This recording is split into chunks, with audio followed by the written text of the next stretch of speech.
Animal Farm by George Orwell by Estefania Guzmán. Me, Gabriela Alvarez.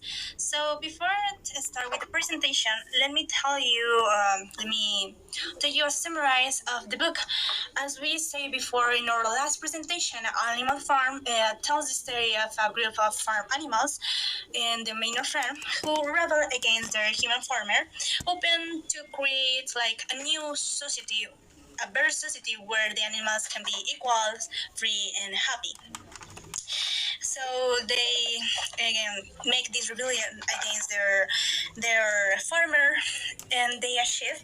But in the process to construct this new whole society, occur several events that turn the reality in other things and not the reality that they expect. They have these new leaders. Some of them, like Snowball, really wanted like a better society, and the other, who is Napoleon, actually turn in another theory that make the life in the farming a little more worse than they had before. So ultimately the rebellion is betrayed, and under this dictatorship of this big named Napoleon, and the farm ends up in a stage as bad as it was before. Actually, in the end, the other animals cannot recognize between the humans and the pigs because of this corruption that they have. They start to have this behavior like humans. So in the end, they and be governed by other theory, but in this case, this theory is led by the animals, by the pigs. So this leads us to our principal topic that we think that, or the message that we think that the book of Animal Farm try to tell us. The ignorance and the lack of the interest in social issues contribute to the corruption carried out by politicians. So, how I said before, in the book, ends up that the pigs betrayed the other animals and established a tyranny in their own farm, and they didn't even know until they cannot recognize the difference between the pigs and the humans. But it's nothing that actually they do, because they don't have any interest actually in this, because they only just comfort what they have. This leads us with this outline that we have here. We're going to talk first about the fanatism towards a leader without questions, then the intelligence and education as a tools of operation, then my partner is going to talk about the propaganda and the duplicity, and the apathy and the approval, and other conclusion and maybe solution that we think it can be useful to avoid fall in this circle of corruption. So we have here first the, how I said before, the fanatism towards a leader without question. In the book, we can notice how the individuals can have an entirely faith in someone or in something, and think all they do is right without any question, no hesitation, or wonder if it's actually a really honest intention of a good for the entire community, or only for some privileged one. And also, it's something that we can see in the reality of Colombia, when some of us maybe take totally side of one particular political party or a politician for what a symbol represent, the left, the right, and the many other names of the political parties, or what they think that this politician or political party defend, what we think sometimes that they defend only by for a speech and no for their action. We don't see the action. And also in the book we can hear actually we can hear this with the character Bowser. Bowser always say, his comrade Napoleon said this, it must be right. In front then, and he adopted the maxim, Napoleon is always right, in addition to his private motto of I will work harder. In it, Bowser is the representation of a community that no wonder about the things, no have a critical thinking about the situations, and only they like following the rules and what the leader says. And also, I can say that This actually is because they think they are stupid for think for themselves, and they don't have problem with that because actually they think that it's better if others think for themselves, and it's more easier in that. So how I can tell you here, say you here, we have other quote. This I can tell you, comrades, with all the brain work that we have to nowadays, you will not rob us or repose, will you, comrades? You will not have us too tired to carry out our duties. Surely none of you wish to see Jones back. Jones was the farmer, as let me remind you, and this is what the pigs says to the other animals to make them think they are the responsibility of the thinking is for them. I think that once maybe this more because how we have this reaction for another leader, in this case Jonas, the farmer Jonas, that we believe that is worse, so we setting for a less malicious one, makes him look like a wonderful leader. So if I hate this one and how the other is the opposite of the previous, then this is the good. We continue with the intelligence and education as a tool of operation. We have some quotes here. Maybe you can read it. My sight is failing, she say, finally. Even when I was young, I could not have read what was written there, but it appears to me that the world looks different. The others say, education of the young was more important than anything that could be done for those who were already grown up. The other, but we're not interested in reading anything except the seven commandments. So far as he knew, he say there was nothing worth reading. So we become aware the role of education in this stratification of population of animal farm, and after the date of the old majors, the big are those in charge of organizing and mobilizing the other animals because they consider themselves like the most intelligent. Yeah, they recognized like the most intelligent animals of the animals, like the genius ones. So once the big cement their status as the educated elite, we can say, they use their mental advantage to manipulate the other animals. For example, how we can you say in the quotes, knowing that the other animals can barely read, for the read the seven commandments. Actually before they tried to teach them, but they weren't actually not interested because it was more easy that the other tell them what they have to do, so they can manipulate them whenever they want, whatever as they wish, as benefit to them.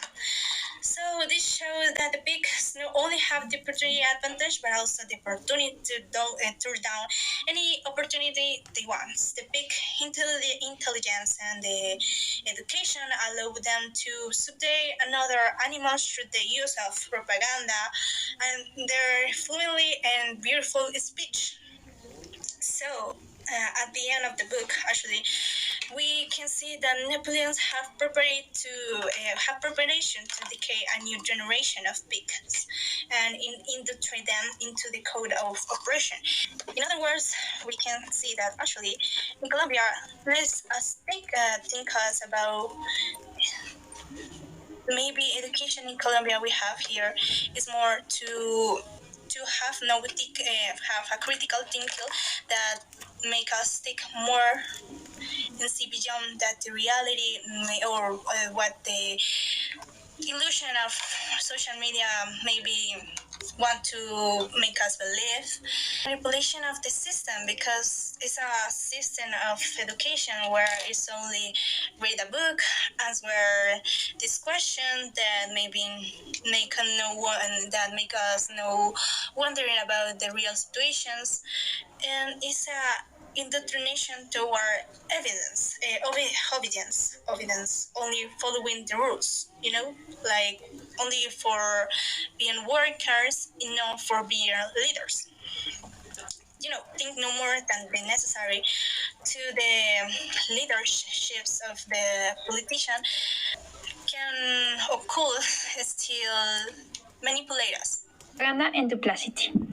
Uh, Talking about the book in chapter 9, sorry, at this point the animals are so oppressed that they are desperate for something to believe in. Propaganda serves the positive task of uniting people, sometimes at the cost of deceiving them, right? So after that, the dictators use violence and terror to scare the population into submission, and this terror also comes in a form of threats and propaganda. Squealer, as you can recall from our first presentation of the book, represents the propaganda machine of a totalitarian government.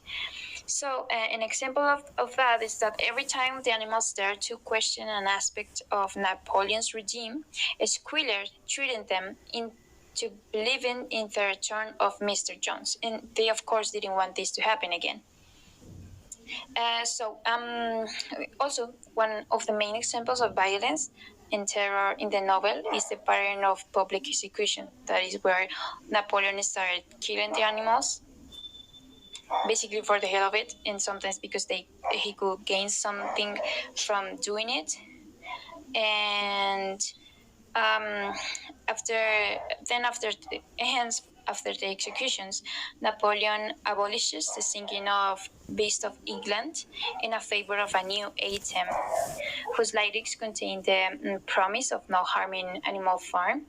So that this way he can keep exploding and killing with some sort of justification, because in that case, anyone who will go against Napoleon will go against Animal Farm, and we're trying to harm Animal Farm. So, yeah.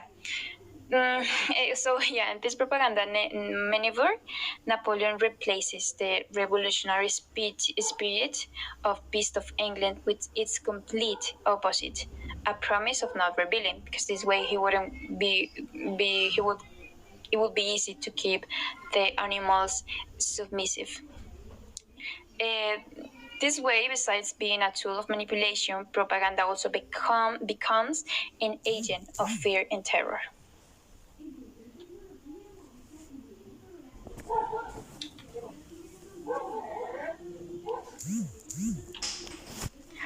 Orwell here shows also the throughout the book, of course, shows the lack of human rights results in shows how the lack of human rights results in complete helplessness.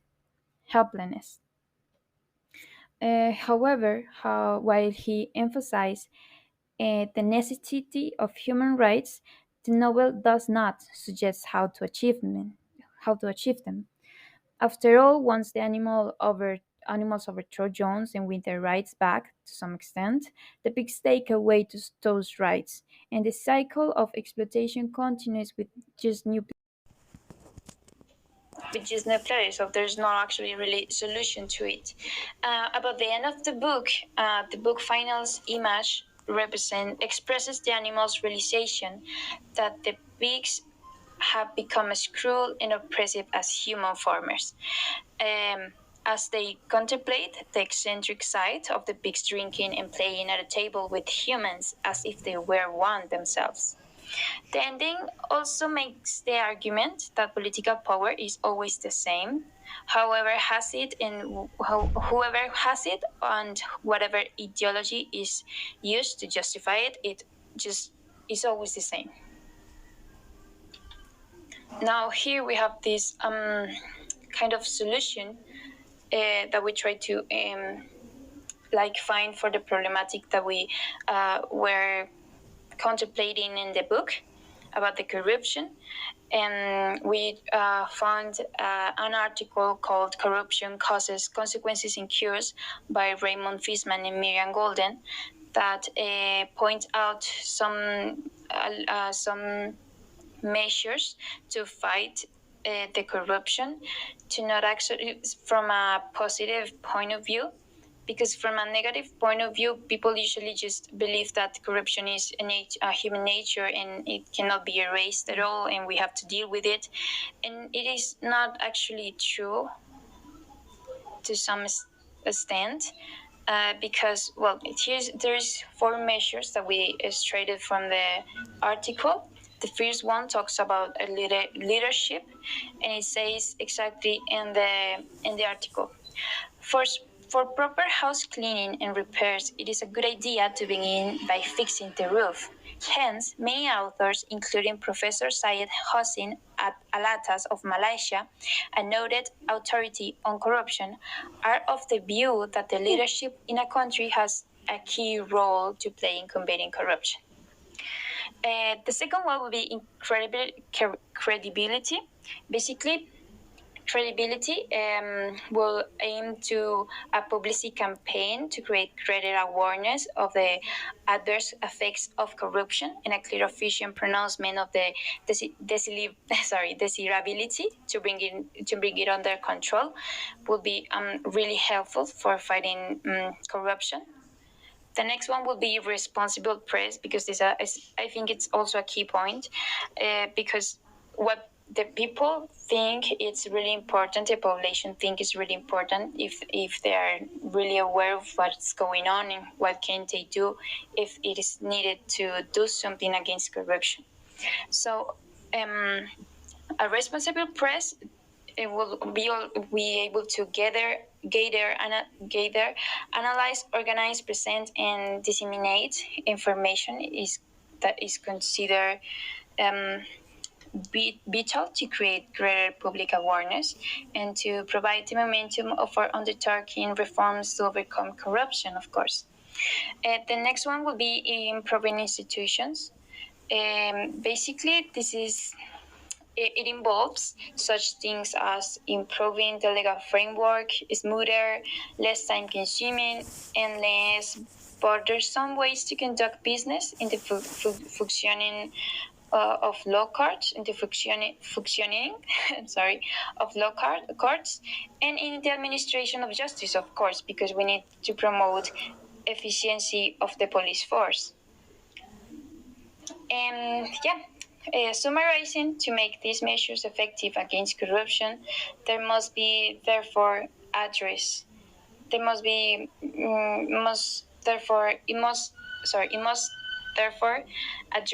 these underlying causes and not the symptoms.